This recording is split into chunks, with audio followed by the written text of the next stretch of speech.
এই ওষুধটা হচ্ছে কবুতর অথবা হাঁস মুরগির শরীরে উকুন হলে, উকুন মানে এক ধরনের পোকায় যেরকম, আমার এই যে মুরগি বসিয়েছি লাস্ট পর্যায়ে এসে উকুন হয়েছে, খুব বিরক্ত করতেছে, তাই আজকে আমি আমার এই মুরগিকে এই ওষুধটা দিয়ে দিব।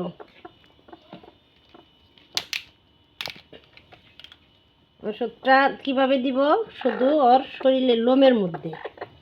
এক ফোঁটা, এই যে পাকের নিচে এরকমভাবে, এরকম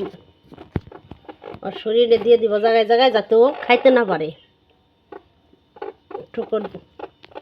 মুখে লাগাইতে না পারে, তাই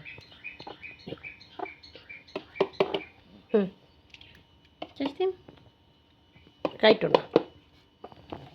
ঠিক আছে।